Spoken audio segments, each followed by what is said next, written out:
అందరికీ good evening అండి. అందరికీ నారీ నారీ నడుమ మురారి సినిమాని ఇంత పెద్ద సక్సెస్ చేసిన తెలుగు ప్రేక్షకులందరికీ ముందుగా చాలా చాలా థ్యాంక్స్. అలాగే ఈ అద్భుతమైన ఈవినింగ్ని టీంతో పంచుకోవడానికి వచ్చిన మీడియా మిత్రులకి అందరికీ కూడా very very good evening.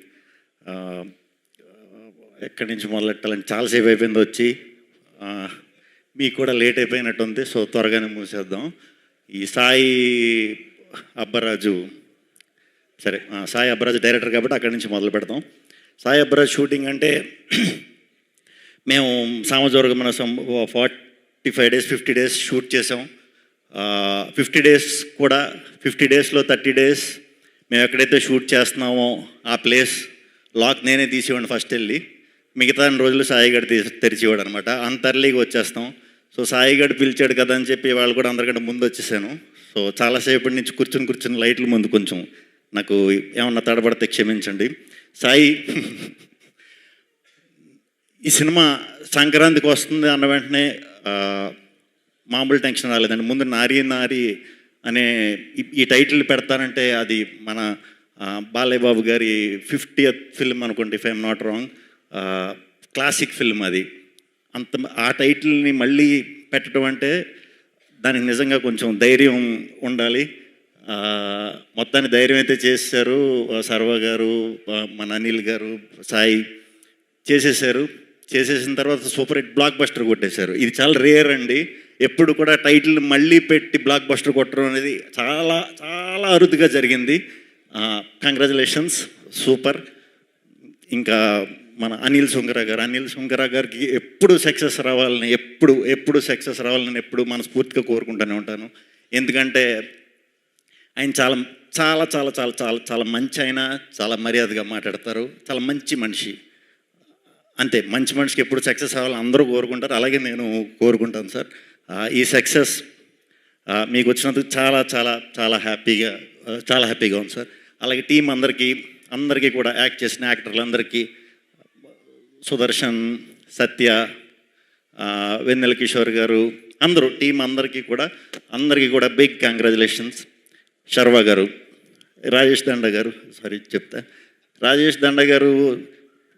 Success అయిన సినిమాలు ఆయన ఉంటాడో, ఆయన ఉన్న సినిమాలు సక్సెస్ అవుతాయి తెలియదు. మరి మొత్తానికి సక్సెస్ ట్యాగ్ ఉందంటే ఏదైనా సినిమాకి దాంట్లో మీ పేరు ఉంటుందండి. మీకు కూడా కంగ్రాచులేషన్స్. అలాగే తేజ గారు, మన అసోసియేషన్, మనది ఇది మనదంటే ఇది మనదని వేసుకుంటున్నాను, మనదే.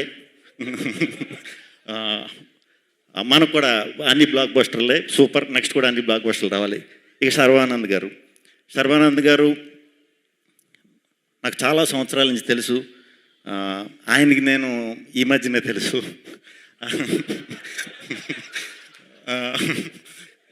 ఆయన ఎప్పుడు కూడా అంటే నేను సినిమాల్లోకి రాకముందు కూడా ఫ్రెండ్ సర్కిల్తో ఉన్నప్పుడు కలిసినప్పుడు చాలా బాగా మాట్లాడేవారు, చాలా పద్ధతిగా మాట్లాడేవారు, చాలా మంచిగా ఉండేవారు.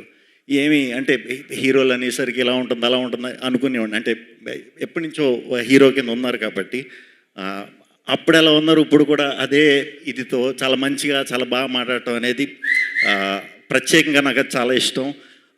ఎప్పుడు మీ సినిమా నిజంగా సక్సెస్ కొట్టినా కూడా అంటే ఈయన స్టార్టింగ్ చాలా మంచి డిఫరెంట్ కథలు చేసేవారు, ఇంట్రెస్టింగ్ కాన్సెప్ట్లు చెప్పేవారు. తర్వాత కమర్షియల్ సినిమాలు చేసినా కూడా, పెద్ద సినిమాలు చేసినా కూడా దాంట్లో కూడా ఏదో ఒక డిఫరెంట్ పాయింట్ ఉంటే కానీ ఎప్పుడు అటెంప్ట్ చేయరు. అది చాలా ఇష్టం అండి నాకు. ఇప్పటికీ కూడా మీ సినిమాలు ఇప్పటికీ చూస్తూ ఉంటా. మీ చేసిన సినిమాల్లోంచి ఏమన్నా పర్ఫార్మెన్స్లో కానీ దీంట్లోంచి కానీ ఏమన్నా లేపేసి కాపీ కొట్టి చేద్దామంటే కుదరదు. ఏంటో మీ ఒక్కరి సినిమాలే. ఫన్ అయితే ఫన్, ఇంటెన్స్ రోల్ అయితే ఇంటెన్స్, అన్నీ కూడా ఎమోషన్స్, ఎస్పెషల్లీ ఎమోషన్స్. కంగ్రాచులేషన్స్ అండి. మీరు ప్రతి సంవత్సరం పండగకి రావాలి, తెలుగు సినిమాకి మంచి ఆరంభం ఇవ్వాలి. ఎందుకంటే మీది హిట్ అయితే అందరి సినిమాలు హిట్ అయిపోతున్నాయి. సో ప్రతి సంవత్సరం రావాలి. ఒక గుడ్ స్టార్ట్ ప్రతి జనవరిలో మీరు ఇవ్వాలని మనస్ఫూర్తిగా కోరుకుంటున్నాను. ఆయన సినిమా ఉన్నప్పుడు నాతో వర్క్ చేసే ప్రొడ్యూసర్లు చూడండి మరి హిట్లు అవుతున్నాయంట. ఇంకా భానునందు రైటింగ్ అంటే నాకు చాలా ఇష్టం. వాళ్ళ కథలు చాలా చాలా బాగుంటాయి. మంచిగా నవ్వుకుంటాం. మనం అన్నీ మర్చిపోయి ఒక 2 గంటలు హ్యాపీగా నవ్వుకునే కథలే వాళ్ళు రాస్తారు. అండ్ నాకు ఒకటే నచ్చింది ఏంటంటే వాళ్ళ సినిమాల్లో క్లైమాక్స్ నచ్చదురా. మీ క్లైమాక్స్ నాకు నచ్చవు, ఎందుకంటే సినిమా అయిపోతుంది కాబట్టి నాకు క్లైమాక్స్ నచ్చవు. సో ఎక్కడో చోట అవ్వాలి కాబట్టి సినిమా మళ్ళీ రొటీన్ లైఫ్లోకి వెళ్ళిపోతాం సినిమా అయిపోయాక. అలా ఒక 2 గంటలు మర్చిపోయి ఎలాగా చేయగలిగే రైటర్స్ మన తెలుగులో ఇప్పుడు బానునందు అండి. ఇంకా చాలా మంచి ఫ్యూచర్ ఉంది, మంచి మంచి కథలు రాయాలి, మంచిగా అందరినీ నవ్వించాలని మనస్ఫూర్తిగా కోరుకుంటున్నాను. థ్యాంక్ యూ అండి. ఇక్కడికి విచ్చేసిన అందరికీ కూడా థ్యాంక్ యూ. మంజుష గారు మీకు కూడా థ్యాంక్ యూ శ్రీ విష్ణు గారు. సినిమాలో మీరు చివరిలో వచ్చినప్పటికీ ఈవెంట్కి అందరికంటే ముందుగా వచ్చి చివరి దాకా ఉన్నందుకు కూడా థ్యాంక్ యూ. అయితే ఇందాక నుంచి